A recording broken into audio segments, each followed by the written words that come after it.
नमस्कार, ये रेडियो वर्षा है। वर्षा टाइम्स में आपका स्वागत है। माले की टीम ने पीड़िता से मिलकर घटना का लिया जायजा। रामाश्रय सिंह हत्याकांड में 4 आरोपियों को आजीवन कारावास की सजा और 50,000 का जुर्माना। कोरोना वायरस ने मिट्टी के बर्तनों की सेहत निखारी। अब दुकानों पर चाय की चुस्की भी कुल्हड़ में। गोपालगंज में होगा जॉब मेले का आयोजन।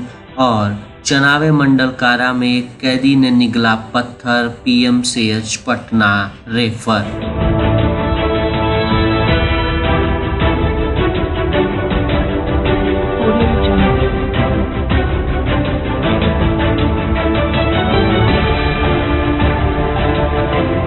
वर्षा टाइम्स के साथ मैं नवनीत। अब वर्षा टाइम्स विस्तार से। बैकुंठपुर थाना क्षेत्र के बल्हा गांव निवासी दुष्कर्म पीड़िता के परिवार से माले की टीम ने मुलाकात कर घटना की जानकारी ली। पीड़िता की मां ने बताया कि उसकी बेटी बीते 10 अप्रैल को राजापट्टी बाजार गई थी। देर रात तक नहीं लौटी तो उसने रात में डायल 112 पर फोन किया। डायल 112 वाले आए थे, उन लोगों से बात बताई। उन लोगों ने कहा कि रात हो गई है, सुबह आकर थाने में आवेदन दीजिएगा। तब तक उसकी बेटी 11 अप्रैल की सुबह घर आई। उसके पहुंचते ही बलात्कारी आए और आकर धमका गए। फिर भी उसने 3 लोगों के विरुद्ध थाने में आवेदन दिया। उन्होंने कहा कि इस घटना के मुख्य अभियुक्त को फिलहाल पुलिस ने गिरफ्तार करके छोड़ दिया है।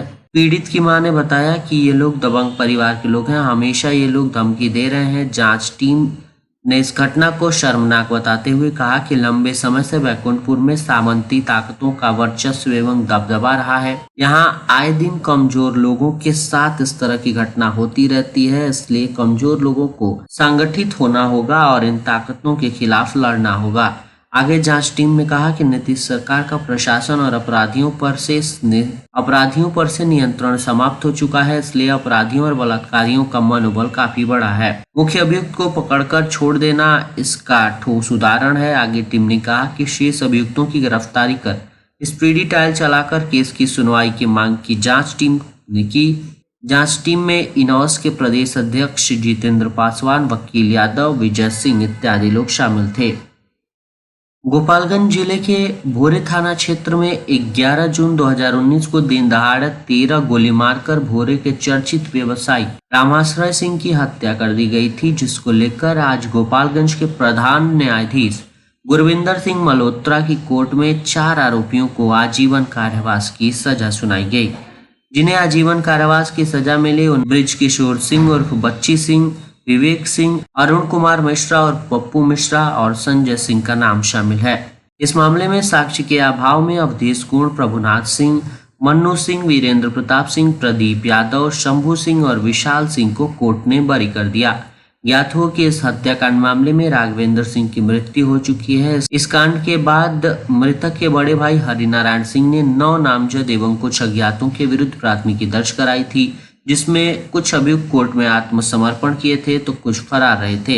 इस मामले में हरियाणा के पानीपत से विवेक सिंह को एसटीएफ ने 7 अगस्त 2022 को अरेस्ट किया था, जबकि उस पर 50,000 का इनाम भी घोषित कर दिया गया था। इस मामले में पुलिस ने 5 लोगों को और अप्राथमिकी अभियुक्त बनाते हुए कांड में शामिल किया था, जिनमें सिर्फ 4 लोगों को सजा हुई है। 2 आरोपियों का ट्रायल अलग से चल रहा है और 1 आरोपी की मौत हो गई है। अन्य 7 आरोपियों को साक्ष्य के अभाव में बरी कर दिया गया है।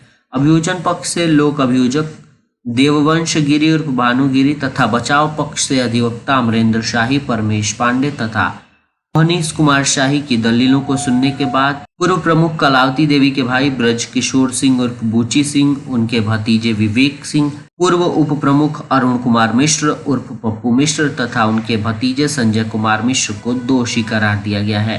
कांड के आरोपित विनय कुमार मिश्र तथा राजू सिंह के खिलाफ अलग से सुनवाई अभी जारी है।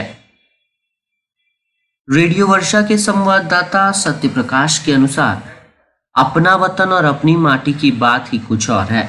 इस माटी की महक से किसान भी चहकते हैं और कुम्हारों का व्यापार भी महकता है। पौराणिक परंपराओं में माटी के बर्तन में खाना बनाने से लेकर परोसने तक की चर्चा शामिल है। माता सीता जब महर्षि के आश्रम में शरणागत थी तब पानी भरने एवं लकड़ी बीनने का प्रसंग भी आता है। कान्हा के लिए दही और मटकी की बातें भी चर्चित हैं और मटकी फोड़ने का किस्सा भी सुनाया जाता है। वक्त के साथ काफी कुछ बदला। धीरे धीरे मिट्टी के पात्रों की महत्ता और मांग कम होती गई। लोग चाय की चुस्की भी प्लास्टिक और शीशे के गिलासों में लेने लगे। वर्ष 1985 तक ग्रामीण अंचल से लेकर शहरी दावतों तक मिट्टी के बर्तन में खाना परोसा एवं खिलाने तक का प्रचलन था, जिसके बाद धीरे धीरे कुम्हारों की मिट्टी बनाने का कारोबार सिमट गया। परंतु कोरोना वायरस के कहर के बाद लोगों की चेतना जगी और मिट्टी के बर्तन पसंद किए जाने लगे। अब लोग इसे सेहत के लिए भी लाभकारी मान रहे हैं। अंतर सिर्फ इतना है, पहले कुम्हार के बनाए गए सखोरा एवं कुल्हड़ एवं मथना में दही परोसा जाता था। अब इस कारोबारी को आधुनिकता से जोड़ा गया है। जिले में अनेक स्थानों पर आधुनिक मशीनें एवं डाई से मिट्टी बर्तन बनाए जा रहे हैं। इनका आकर्षण लोगों को अपनी ओर खींच रहा है। अब तो घरों की रसोइयों में भी ये परिवर्तन नजर आने लगे हैं, जो एक तरह के सकारात्मक बदलाव हैं।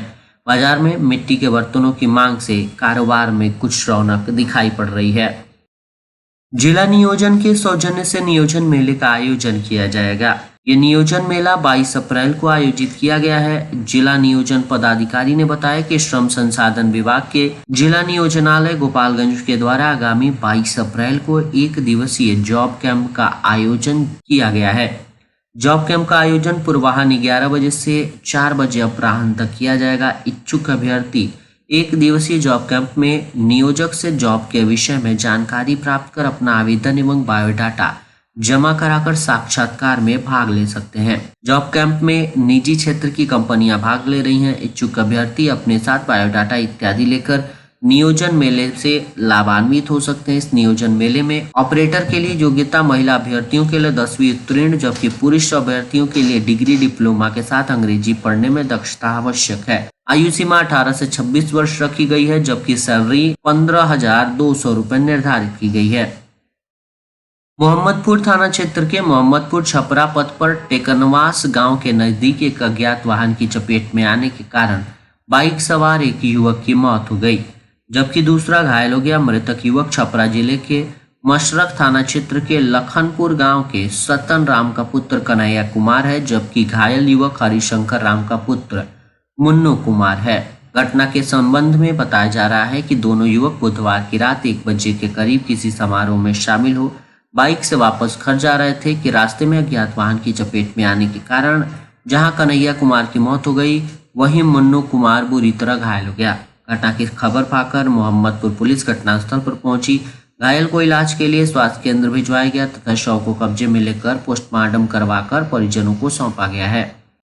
गोपालगंज जिले के थामे स्थित चनावे मंडल कारा में एक विचाराधीन कैदी ने अजीबोगरीब हरकत करते हुए पत्थर के कई टुकड़े निगल लिए।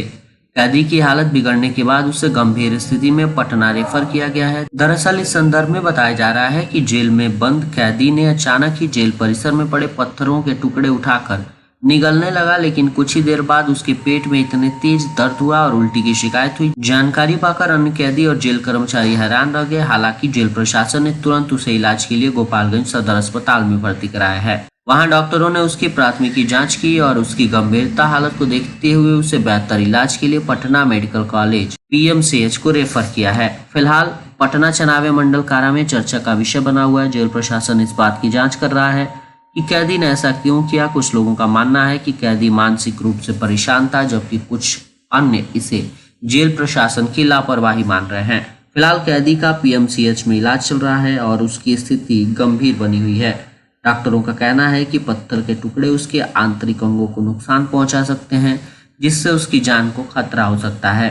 हालांकि इस संबंध में जेल अधीक्षक सत्येंद्र सिंह से बात की गई तो उन्होंने कहा कि मैं इस बात की पुष्टि नहीं कर सकता कि उसने क्या खाया है और क्यों खाया है। फिलहाल उसका इलाज चल रहा है। पेट में दर्द की शिकायत मिली थी। गोपालगंज जिले के नगर थाना क्षेत्र के अराड़ मोड़ के पास एक अनियंत्रित ट्रक ने बाइक सवार दंपत्ति को जोरदार टक्कर मार दिया, जिससे दोनों बुरी तरह जख्मी हो गए। जख्मी अवस्था में उन्हें तत्काल इलाज के लिए स्थानीय लोगों के सहयोग से सदर अस्पताल भर्ती कराया गया है, जहां डॉक्टरों के द्वारा प्राथमिक उपचार के बाद स्थिति को नाजुक देखते हुए गोरखपुर रेफर कर दिया गया। जख्मी की पहचान मांझागढ़ थाना क्षेत्र के बहोरा टोला गांव निवासी योगेंद्र शाह के 38 वर्षीय बेटे जयनाथ शाह और जयनाथ शाह की पत्नी नीलू देवी शामिल हैं। दरअसल घटना के संदर्भ में बताया जा रहा है कि मांझागढ़ थाना क्षेत्र के बहोरा टोला गांव निवासी जयनाथ शाह अपनी पत्नी नीलू देवी को बाइक पर बैठाकर बाजार करने गोपालगंज जा रहे थे। इसी बीच वो जैसे ही नगर थाना क्षेत्र के आरआर मोड़ के पास पहुंचे ही थे कि तभी एक अनियंत्रित ट्रक ने पीछे से उसके बाइक में जोरदार टक्कर मार दी। वहीं इस हादसे के बाद ट्रक चालक ट्रक छोड़कर फरार होने में सफल रहा। हालांकि स्थानीय लोगों का गुस्सा फूट पड़ा और जख्मी लोगों को इलाज के लिए सदर अस्पताल भेजकर सड़क जाम कर दिया, जिससे सड़क के दोनों ओर वाहनों की लंबी कतार लगी रही। इसी बीच यात्रा कर रहे यात्री परेशान रहे। काफी देर बाद पहुंची पुलिस ने आक्रोशित लोगों को समझा बुझाकर मामले को शांत करवाया और यातायात बहाल करवाया। और अंत में सुर्खियां एक बार फिर। माले की टीम ने पीड़िता से घटना का लिया जायजा। रामाश्रय सिंह हत्याकांड में 4 आरोपियों को आजीवन कारावास की सजा, 50,000 का जुर्माना। कोरोना वायरस ने मिट्टी के बर्तनों की सेहत निखारी। अब दुकानों पर चाय की चुस्की भी कुल्हड़ में। गोपालगंज में होगा जॉब मेले का आयोजन। और चनावे मंडल कारा में एक कैदी ने निकला पत्थर, पीएमसीएच पटना रेफर। वर्षा टाइम्स का ये अंक यहीं समाप्त हुआ। नमस्कार।